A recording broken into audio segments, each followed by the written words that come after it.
Hey everybody, this is Rydo. The next expansion for Hearthstone is nearly here. I believe it's coming out December 4th, and so now the update has come where we can look at all the cards in Hearthstone itself.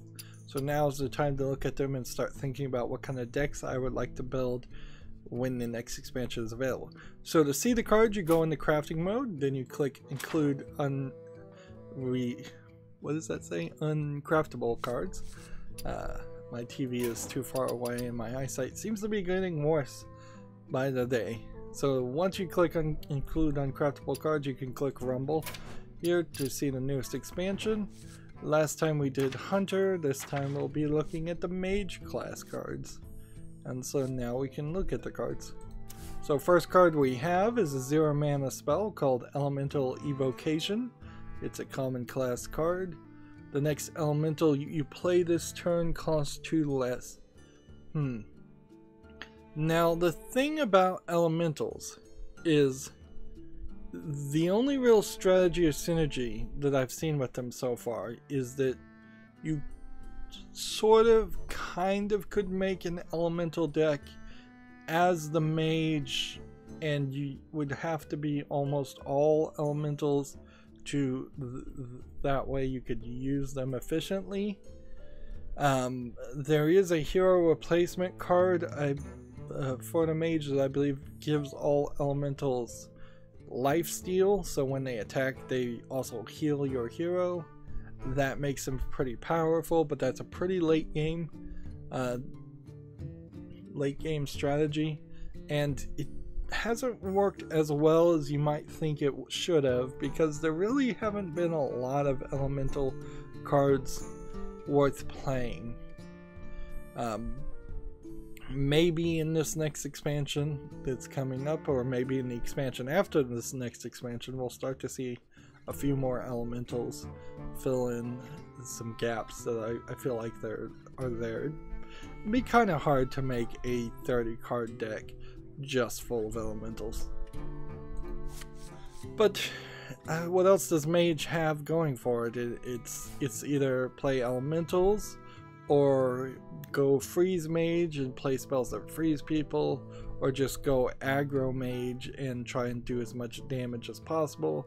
And inherently it always boils down to like 90% of everybody who's playing Mage is just playing some kind of strategy to have Archmage Antoninus on the field, while you also have at least 4 Sorcerer's Apprentice on the field.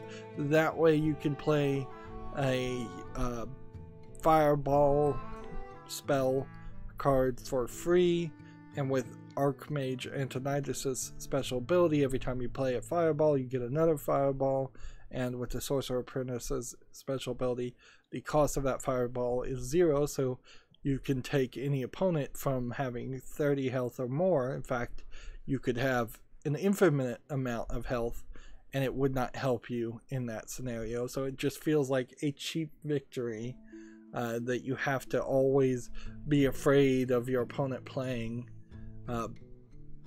So I would really like to see in the next wave of games moving the wild, either Sorcerer's Apprentice being nerfed, changed in some way, or removed to wild, or Archmage Antoninus being removed to wild. I think it would be easiest just to remove Archmage Antoninus to wild.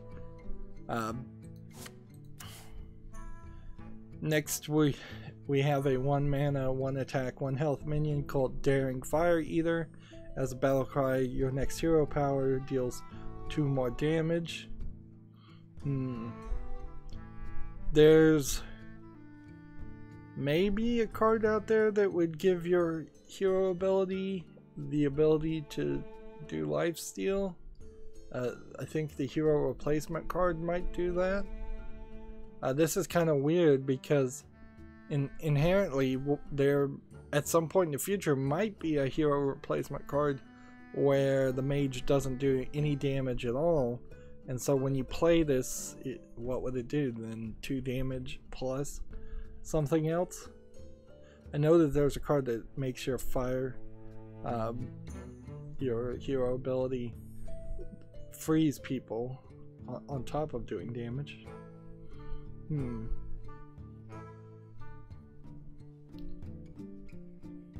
This is an interesting question. I would say why it's being limited to this turn also. I'd like to see some cards stop using the phrase this turn.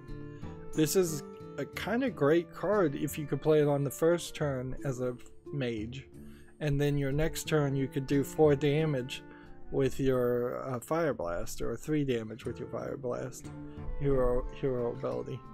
Why not let it run over to the next turn in this specific instance? A lot of times it makes sense, but it doesn't always make sense.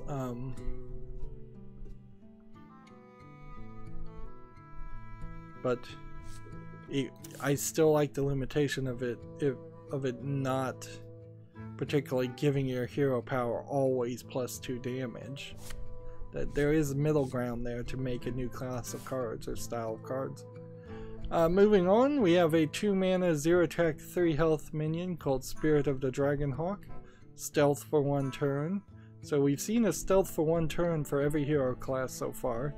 Your hero power also targets adjacent minions. Okay, we're starting to see a little bit of strategy there, synergy there. If you could play, say, this to then do 3 damage, or 2 of these to do 5 damage, and then 1 of these to do 5 damage to 3 minions. Yeah, that would be a pretty powerful attack on like the 4th turn.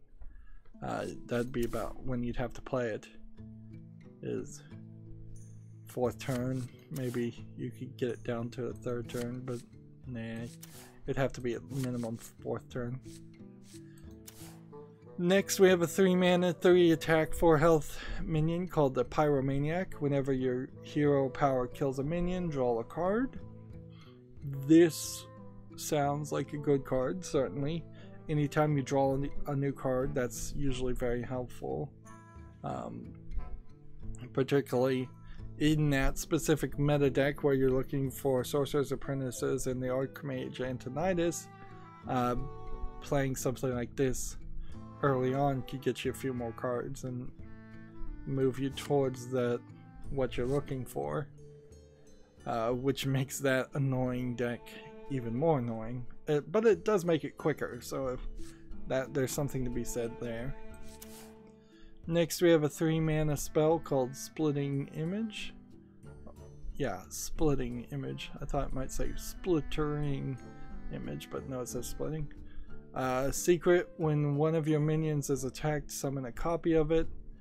I'm fairly certain there's already a card like this, so maybe it went into wild and this is just literally a new version of a card that's already been banned to wild. Like, I know there's definitely a spell to summon a copy of your minions, and I know there's definitely mirror image to summon a copy of a minion that your opponent plays, which could also give you a Sorcerer's Apprentice if you're playing very well against another mage. But I was fairly certain that there was already like a secret that did something like this. Weird. So far we haven't seen anything new as far as ideas, but I wasn't really imagining that the mage would do that. Mage hero class really is designed to be pretty simplistic and for brand new players. That's why it's the first class you play as out of the gate when you start a new account. Next we have a 4 mana spell called Scorch. Deal 4 damage to a minion, cost 1 if you played an elemental last turn. So this is an elemental card. Yeah, so elementals and spells seem to be getting a couple extra cards there to make a little bit more sense to play an elemental deck. Unfortunately, I still don't think that there's a great reason. I don't think that there's a 10 mana minion out there that says gain +1/+1 for every elemental you played this turn, but there might be something like that. probably don't own it if that is the case. Well, we'll take a look at that. And we might run into, when we get to the neutral cards and look at them, we might run into a lot of cards that start to make a lot more sense now with these hero specific cards. So there might be more synergies here. It's just that without having looked at the neutral cards yet, it doesn't feel like that. Next we have a 5 mana spell called Blast Wave. Deal 2 damage to all minions. Overkill, add a random mage spell to your hand. I assume in this instance, if there was 14 1/1 minions on the field somehow, and you played this for 5 mana, you would get 14 mage spell cards, because you would have been dealing 1 extra damage to all of the minions on the field. 7 on one side, 7 on the other. I don't believe you can have 14 cards in your hand, so you'd be burning some of those cards almost certainly. But it doesn't seem like it's an inherently terrible card. Maybe just a little expensive for practical use. Like playing 5 mana to deal 2 damage to all minions is really expensive. This really would have been a 2 or 3 mana card if it didn't have this overkill ability, and I'm not sure that the overkill ability in that instance is the greatest. The other 2 overkill cards I've seen seemed really good. So the concept of building overkill decks seems like it's doable in this next expansion. Next we have a 6 mana, 3 attack, 3 health elemental minion called Arcanosaur. Battle cry: if you played an elemental last turn, deal 3 damage to all other minions. Yeah, if you're playing an elemental deck, this seems like this would still make sense. But there's really not a lot to say here. It's like, yeah, if you're playing an elemental deck, play this. It's low on attack, it's low on health, though you definitely wouldn't want to play this if you weren't playing a nearly 100% elemental deck. There's better options, certainly. Next we have a 7 mana, 4 attack, 4 health beast minion called Jenai the Dragonhawk.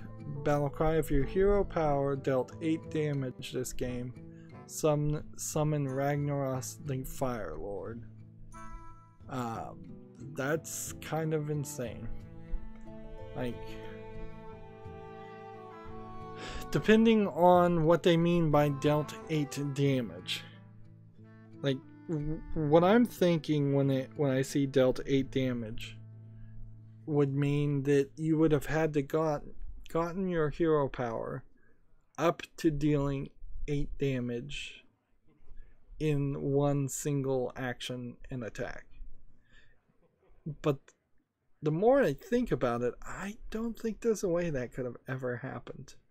So they must mean, and I'm really just assuming here, they must mean if your hero power has done a cumulative 8 damage amount, a cumulative amount. So you did 1 damage in one turn, 2 damage in the next turn, another 1 damage, and then 4 damage in the third turn, which would still be probably impossible to do 4 damage in one turn.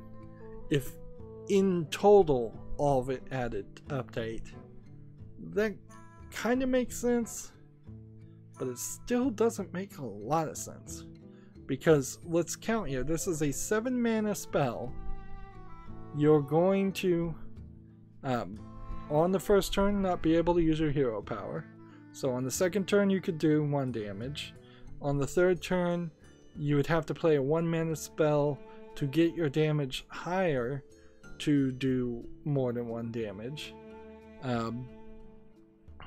So let's assume that doesn't happen. So on the third turn you've done 2 damage. On the fourth turn you can only use your hero ability once, so you could have only really done 3 damage on the fourth turn, 4 damage on the fifth turn, 5 damage on the sixth turn.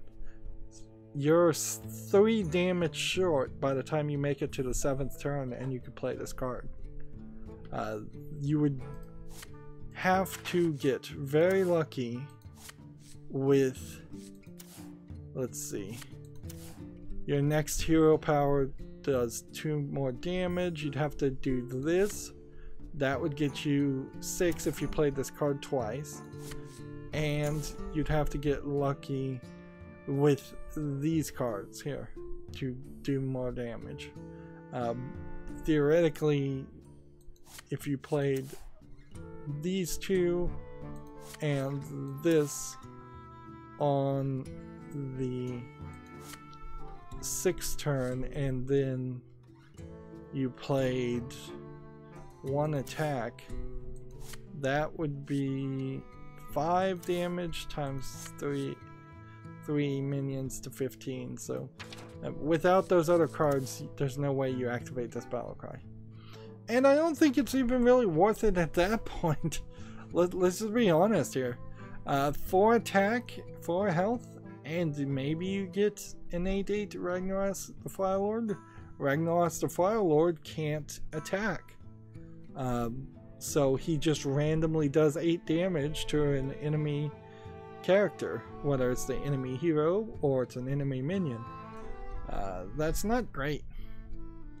I feel like there needs to be more cards that would synergize with this. So maybe if we look at when we get to the neutral cards, it will make sense, and something like this will make sense to play. But right now it kind of doesn't. I would be more leaning towards just playing these and these for their own individual value instead of for a in-game plan here, which this is not really much of an in-game plan. And then finally we have an 8 mana, 5 attack, 5 health legendary minion called Hexlord Malakras. Battle cry: add a copy of your opening hand to your hand, except this card. I don't see a reason why that would be helpful. I'm thinking, is there a quest that it would make sense to have not a quest card and play it again? Not really, not for the mage. Like, at best case scenario, you could have 3 great cards and then you get 3 more. If you had, say, the Sorcerer's Apprentice, and a spell that copied the Sorcerer's Apprentice in your first draw, then on the 8th turn you could play this, and then that would give you Sorcerer's Apprentice, and let you get up to those 4 or 5 Sorcerer's Apprentices that you need to do the Archmage Antoninus Sorcerer's Apprentice combo. But that seems highly unlikely that you would actually ever accomplish that. Again, this feels like a card that's not really worth it. It's weak in attack and health for 8 mana to do something that is iffy at best. So yeah, again, if it's not just a case of perhaps the neutral cards making this make more sense, it seems like those cards were neutral at best a lot of times. We've still not yet to see anything that is terrible. Okay. If you had this quest to cast 6 spells that didn't start in your deck, and you get the reward of the Time Warp, that would give you a second turn, so you could have like 2 second turns, and you would always draw this on the first hand. But I don't see how that still works the way it feels like they think it's gonna work, because then you'd have to cast 6 more spells, I would assume.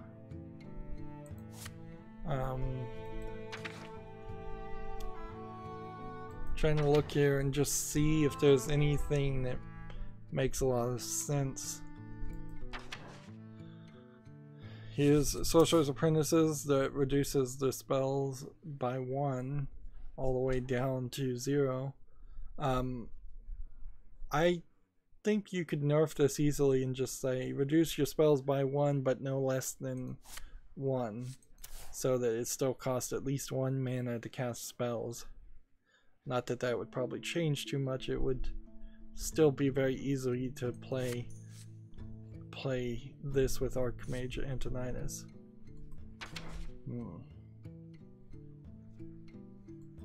But you could also nerf Archmage Antoninus by just having him hand the fireball spells at the end of the turn. So you could play as many as you had, but it would take you at least a couple more turns. Let's see. Choose a friendly minion, summon a copy of it. Yeah. So there's a secret that when a minion is attacked, make a copy of it. And there's this to make a copy of it. And then I'm fairly certain that there's another spell to make copies of it. I'm not sure that there actually are any other cards that increase the damage to your ability, your hero power. Still not really seeing any strategy here. Yeah, Archmage Antoninus. Whenever you cast a spell, add a fireball spell to your hand. See, if it just said at the end of the turn, this would be an easy nerf to make too. Let's see. Change the cost of your minions in your deck to +1 to 1. Let's see. There's no reason why having 2 copies of this would be useful.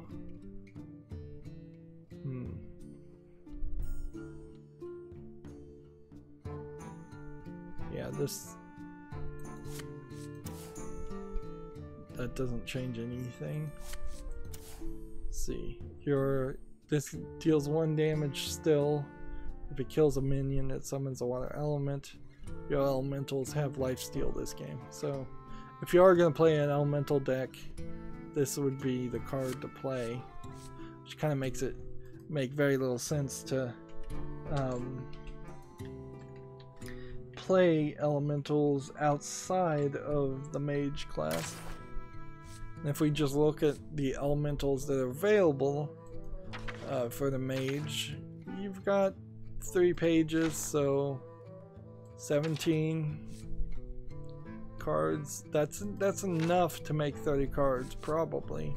And if you look specifically at neutral cards, there's a decent enough amount of them. But yeah, didn't see anything amazingly unique or different as far as the cards that are being offered new for the mage, and really wasn't expecting it too much. It totally makes sense that the mage is still trying to be mostly simple and not get any crazier. I would say, it's probably pretty obvious that I feel like the Sorcerer's Apprentice Archmage Antoninus combo is super annoying, and so anytime I play against a mage, I'm already annoyed from the beginning of the game. Once that gets nerfed and I start seeing some more newer players or just random players, people playing silly decks as a mage, or just doing more diverse different things as a mage, I would be a lot more happy to play as a mage personally, because I almost never play as a mage. And I would be a lot more happy to play against people playing as a mage. Anyways, that's going to be it for this recording. As always, I ask you to like, share, subscribe, comment, and watch every second of my videos, because all of that helps me with YouTube, tells them that my videos are worth watching. When you subscribe, please click the notification bell. If you want a friend or follow me on Facebook, Twitter, Tumblr, Google+, Steam, or Battle.net, all of those links are down below in the description, as well as links to my Patreon, where you can support me on a monthly basis, or my Steam wishlist, where you could gift me a game for a one-time gift off of my Steam wishlist. Thank you for watching. Have a good evening.